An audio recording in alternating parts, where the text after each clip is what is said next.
आजच्या व्हिडिओमध्ये आपण शिकणार आहोत करदर्शन हा संस्कृत श्लोक.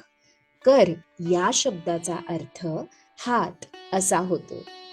सकाळी उठल्यावर अंथरुणावर बसून दोन्ही हातांची ओंजळ करावी आणि त्याकडे पहावे आणि त्यानंतर हा श्लोक आपल्याला म्हणायचा आहे. चला तर सुरू करूया करदर्शन हा संस्कृत श्लोक. कराग्रे वसते लक्ष्मीः करमध्ये सरस्वती करमूले तु गोविन्दः प्रभाते करदर्शनम्. कराग्रे वसते लक्ष्मीः करमध्ये सरस्वती करमूले तु गोविन्दः प्रभाते करदर्शनम्. या श्लोकाचा अर्थ समजून घेऊया. हाताच्या टोकावर म्हणजेच बोटांच्या अग्रभागी लक्ष्मी, जी धन आणि समृद्धी याचे प्रतीक आहे. मध्यभागी सरस्वती, जी विद्या, ज्ञान याचे प्रतीक आहे.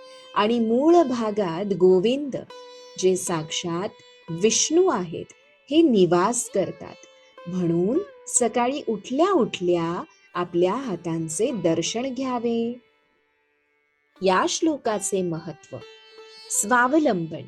हा श्लोक सांगतो की लक्ष्मी आणि सरस्वती, ज्या धन आणि विद्या यांचे प्रतीक आहेत, दुसऱ्या कोणाकडे नसून आपल्या स्वतःच्या हातात म्हणजेच आपल्या कर्मात आहेत.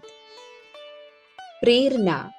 दिवसभरात चांगली कामे आपल्या हातून व्हावी याची प्रेरणा या श्लोकातून आपल्याला मिळते. करदर्शन श्लोक शिकण्याचं तिसरं महत्वाचं कारण म्हणजे दिवसाची सकारात्मक सुरुवात. आपल्या कर्तृत्वावर विश्वास ठेवून दिवसाची सकारात्मक सुरुवात करण्यासाठी ही एक उत्तम सवय आहे बरं का. थोडक्यात काय तर करदर्शन म्हणजे स्वतःच्या कर्मावर विश्वास ठेवून लक्ष्मी, विद्या आणि ईश्वराचे स्मरण करणे होय.